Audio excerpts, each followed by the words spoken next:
कि महाराज अगर नरकों में इतने कष्ट भोगने पड़ते हैं तो सभी सत्य हैं, कोई झूठ नहीं है, याद रखो। हमारे ग्रंथों की अक्षराक्षर बातें सत्य हैं। उन्होंने कहा कि जी पाप क्यों करता है और पापों का प्रायश्चित क्या है? तो महाराजा परीक्षित को सुखदेव जी जो है ना अजामिल की कथा सुनाते हैं। ये राजन तुम्हारा प्रश्न श्रेष्ठ है, क्योंकि ये सभी तरह के लोगों के लिए लाभप्रद है।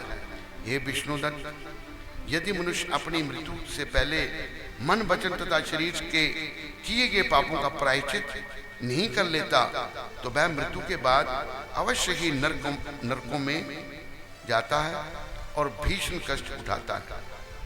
अतः जब तक शरीर में बल है मनुष्य को शास्त्र के अनुसार प्रायश्चित कर लेना चाहिए। सुखदेव महाराज कह रहे हैं परीक्षित जी को, ये राजा यदि रोगी वैद्य द्वारा बताई हुई बातों पर अमल करता है तो वह धीरे धीरे ठीक हो जाता है। इसी प्रकार धार्मिक सिद्धांतों का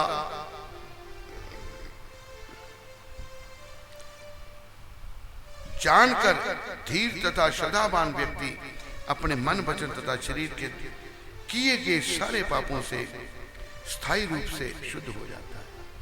हम भी शुद्ध हो सकते हैं।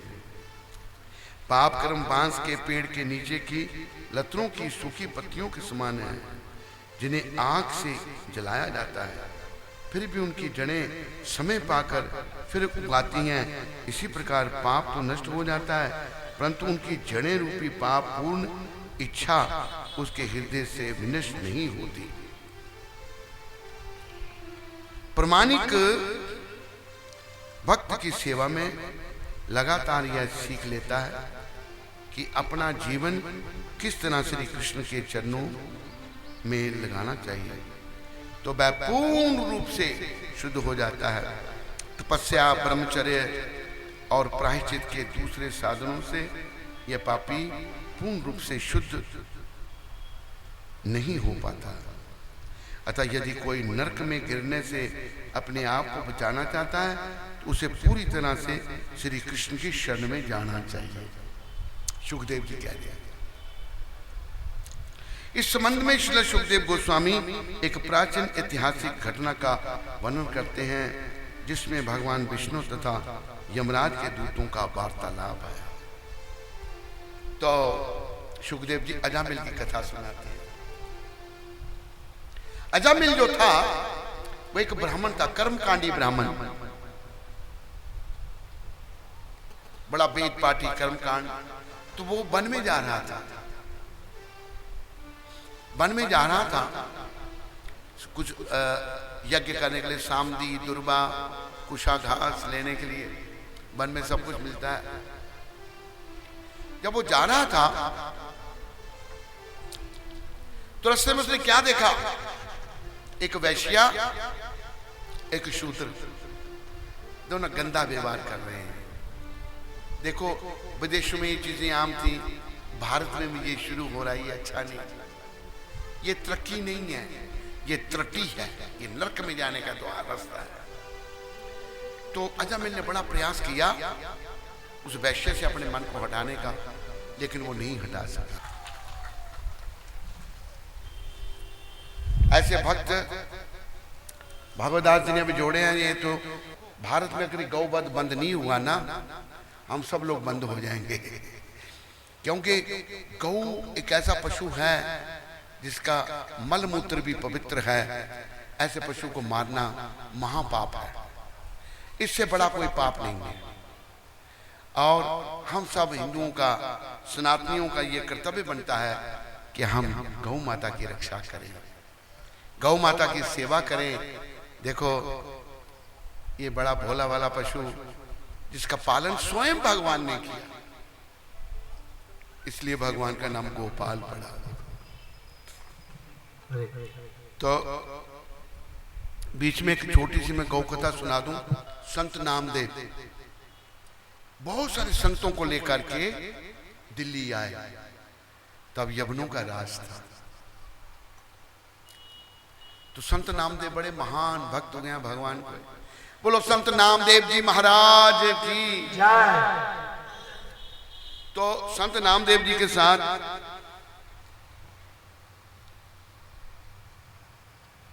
कबीर, ज्ञानेश्वर आदि आदि बहुत सारे संत उनके साथ आए थे। तो जब वो दिल्ली में आए थे, दिल्ली में यवन बादशाह था, तो यवन बादशाह को सूचना मिली कि ये नामदेव बड़ा नाम का प्रचार करता है, तो सबको दरबार में बुलाया। दरबार में बुलाया और यवन ने क्या किया, एक गाय वहां मंगवाई और उसका गला कटवा दिया। नामदेव जी को कहा कि इसको जिंदा कर, देखना चाहते हैं तेरी शक्ति। नामदेव जी कहते हैं मैं क्या कर सकता हूं, मेरे में कुछ नहीं है। उन्होंने अपने विठल भगवान से, कृष्ण विठल जो है, कृष्ण भगवान ही विठल हैं, उनके श्री चरणों में प्रार्थना की। बड़ी सुंदर प्रार्थना भगवान के चरणों में उन्होंने की। और हुआ क्या, भगवान गरुड़ जी पर बैठकर आ गए और उस मरी हुई गाय को जिंदा कर दिया भगवान ने। बोलो गोपाल भगवान की जय। और गाय बस उसका बच्चा उसका दूध पीने लग पड़ा और गांव माता नामदेव जी को चाटने लगी। ये देख करके यवन बादशाह घबरा गया, आके उनके चरणों में गिर गया। तो देखो पहले इस भारत को मलेच्छों यवनों से संतों ने बचाया, लेकिन अभी जो घर के हमारे बने हुए हैं ना, घर का बेदी लंका ढाए, ये बड़ी गड़बड़ कर रहे हैं। ये देखो जब भारत स्वतंत्र हुआ तो भारत में 70 करोड़ गायें थी, अभी मात्र 7 करोड़ रह गई। ये दिन पर गाय को मारने में लगे हुए हैं, चुन चुन के गौ माता मारी जा रही है। ये बड़ा पाप है, महापाप है। आप सब मिलजुल करके जैसे तैसे भी हो सके, जैसे बन सके, गौ माता की रक्षा करो। मैं कहूंगा देश धर्म का नाता है, आप कहेंगे गौ हमारी माता है। देश धर्म का नाता है, हमारी माता है। देश धर्म का नाता है, गौ हमारी माता है। गौ हमारी माता है, बैल हमारा पिता है। बैल जो है ना उसको पिता कहा है, वो बेचारा खेत में हल चलाता है। अभी जो ट्रैक्टरों से खेती होती है ना, ये बेकार है। बैल के खुर जब धरती में लगते हैं ना, धरती उपजाऊ बनती है। एक तो धरती में ये जो यूरिया, जो केमिकल फर्टिलाइजर डाले जाते हैं ना, धरती बेकार हो जाती है। आज कैंसर आदि अनेकों रोग जो है ना, ये जो केमिकल फर्टिलाइजर से पैदा हो रहे। तो श्रीमद दामोदर पंडित दास अधिकारी तो कुछ टाइम के लिए थे, ब्रह्मचारी थे ना, वो कहते हैं, उन्होंने कहा था कि इस हम उत्तराखंड को ना ऑर्गेनिक स्टेट बनाना चाहते हैं, यहाँ कोई केमिकल फर्टिलाइजर यूज ना हो, और गाय का गोबर, गाय का गूंत्र जो है वो पेस्टिसाइड के रूप में काम करे। उसमें आप सब मिलजुल के काम करो। इस उत्तराखंड को, देव भूमि को आप वैकुंठ भूमि बना दो। बोलो गौ माता की जय। तो मेरे प्यारे हरि भक्तों, माताओं, अजामिल की कथा मैं सुना रहा था आपको। अजामिल जो हैं उस वैश्य से अपने मन को ना हटा सके, उसके घर में नौकरी रानी बना के ले आए। उनकी बड़ी सती साध्वी पत्नी थी, वो सोचने लगी अब ये वैश्य घर में लाया है तो वो बेचारी अपने पिता के घर चली गई। उस वैश्य के संग में अजामिल के 10-11 बच्चे हो गए, वृद्धावस्था तक भी बच्चे हो रहे हैं उसके। तो भक्तमाल में ये कथा आती है अजामिल का जहाँ यहाँ रहता था कानकुब्ज में, वहां संत मंडली आई। संत मंडली जब आई तो संतों ने पूछा मैं हमें कोई भक्त का घर बताओ। लोगों ने मजाक कर दिया कि तुम अजामिल के घर जाओ। तो संत मंडली आ गई। आज वो एशिया थी, उसने संतों का बड़ा सम्मान किया, बिठाया उनको। तो इतनी देर में अजामिल शिकार करने गया था। उस उल्टा स्त्री के संग में हर प्रकार का पाप वो करने लगा। शिकार करके अलग अलग पशुओं को ला रहा था, तो उसने रास्ते में उसको रोका, सब छुड़ाया, उसको तिलक वगैरह लगाया, कंठी पहनाई, और बड़ा कुछ बोलना नहीं, संतों को प्रणाम करवाया। संत बड़े दयालु होते हैं। बोलो भारत के संतों की जय। तो मेरे प्यारे हरिभक्तों माताओं, उसने जो है अपना अजामिल की पत्नी का व्यवहार अच्छा था। संतों ने कहा तुम्हारे घर एक पुत्र होगा, और पुत्रों की जो लाइन, बच्चों की लाइन लगी थी, उसका नाम नारायण रखना। तो संतों के आशीर्वाद से आखिरी पुत्र उसका नाम नारायण रखा। तो उस नारायण से पुत्र से अजामिल बड़ा अटैच हो गया।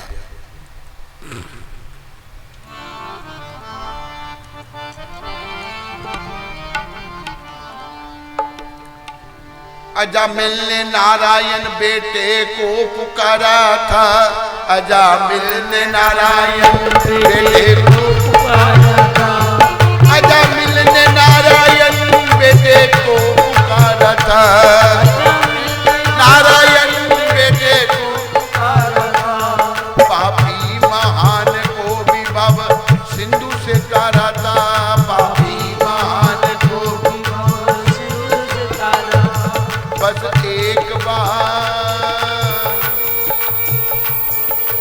एक बार मुख से हरि नाम लीजिए। बस एक बार मुख से हरि नाम लीजिए। दिन चार जिंदगी के हरि जान लीजिए। चार जिंदगी के हरि जान लीजिए। बस श्वास श्वास मुख से हरि नाम लीजिए। बस श्वास श्वास मुख से हरि नाम लीजिए।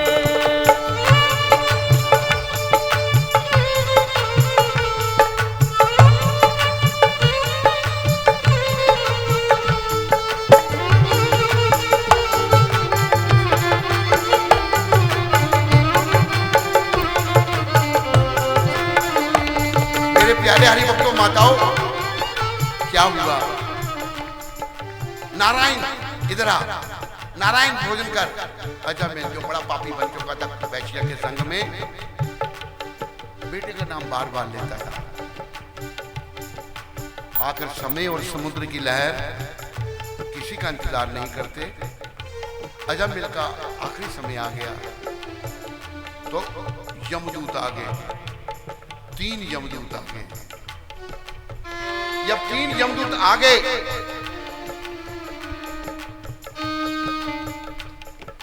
तो अजामिल उनको देख के घबरा गया। अच्छा ये बताओ, आप लोग यमदूतों में मानते हो या नहीं मानते? मानते हो नहीं? अरे यमदूत हैं, पर भगवान से प्रार्थना की है, जब कंठ प्राण आए, जब कंठ प्राण आए, कोई रोग ना सताए। कंठ प्राण आए, कोई रोग ना सताए। यम दर्श ना दिखाए, जब प्राण तन से निकले। यम दर्श ना दिखाए, जब प्राण तन से निकले। इतना तो करना स्वामी, सब प्राण तन से निकले। इतना तो करना जब प्राण तन से निकले। गोविंद नाम लेकर मेरे प्राण तन से निकले। गोविंद नाम लेकर मेरे प्राण तन से निकले। हे प्रभु, जब मेरे प्राण यहाँ आ जाए तो मुझे यमदूत ना दिखे। यमदूतों के दर्शन मात्र से मल मूत्र का त्याग हो जाए। याद रखो, इतनी डरावनी शक्लें हैं उनकी। तो यमदूत को देख के घबरा गया। यमदूत ने यमपाश के द्वारा उसकी आत्मा को बांध दिया और लगे खींचने। तो उसने घबराहट में, अभी उसका ध्यान एक ही तरफ केंद्रित हो गया था ना, अपने छोटे बेटे को याद किया, नारायण नारायण, अपने बच्चे को याद किया। जब बेटे को याद किया,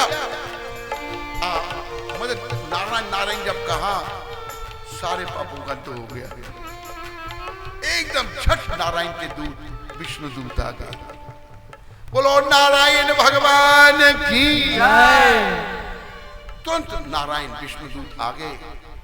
उन्होंने यमदूतों को रोक दिया। कहते भाई तुम लोग कौन हो? ये तो हमारा ग्राहक है, महापापी है, हमारे स्वामी यमराज ने बोला इसको लाने के लिए। कहते तुम्हें पता किसको दंड देना होता, किसको नहीं? बड़ा सुंदर वार्तालाप। पुलिस ने इस जन्म क्या अनेकों जन्मों के पापों का प्रायश्चित कर लिया है। तो प्रायश्चित क्या बता रही है इस कथा के माध्यम से? सुखदेव गोस्वामी प्रभु का नाम है। और प्रभु का नाम कैसे लेना चाहिए? निष्अपराध, बिना किसी अपराध। जब हमारे नित्यानंद भगवान कहते हैं अपराधा शून्य होए लवो कृष्ण नाम, अपराधा शून्य होए लवो कृष्ण नाम। कृष्ण माता कृष्ण पिता कृष्ण धन प्राण, कृष्ण माता कृष्ण पिता कृष्ण धन प्राण। अपराधा शून्य होए लवो कृष्ण नाम,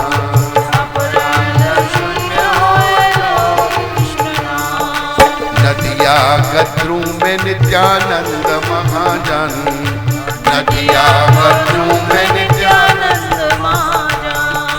पतिया जे नाम हट जीवे रे कारण, पतिया जे नाम हट जीवे रे कारण।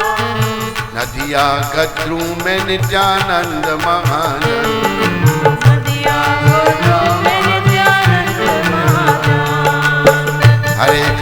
हरे कृष्ण कृष्ण कृष्ण हरे हरे, हरे राम राम राम हरे हरे। कृष्ण कृष्ण कृष्ण हरे हरे, हरे राम राम राम हरे। देखो मेरे प्यारे हरि भक्तों माताओं, यह बड़ी शिक्षा लेने की बात है। अपने बच्चों का नाम क्या रखते हैं? टिट्टू, बिट्टू, किसी टू। लड़कियों के नाम सोफिया, क्या मतलब? कोई एक्ट्रेस थी, पता नहीं, अमेरिकन एक्ट्रेस सोफिया। सब बेकार के नाम लड़कियों के रख रहे हैं।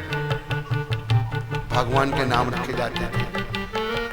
जिस परिवार में श्री ने जन्म लिया, हमारे ताया का नाम था गोवर्धन, चाचा का नाम था हरिभक्त, शिष्य पिता का नाम था हरिचंद, पिताजी ने आगे नाम रखा ठाकुरदास, जगदीश, कृष्ण, योगेंद्र, गंगा, पुष्पा, सब धार्मिक नाम। आज जो है ना, हम अपनी संस्कृति को भूलते जा रहे हैं। ये हमारी बहुत बड़ी भूल है।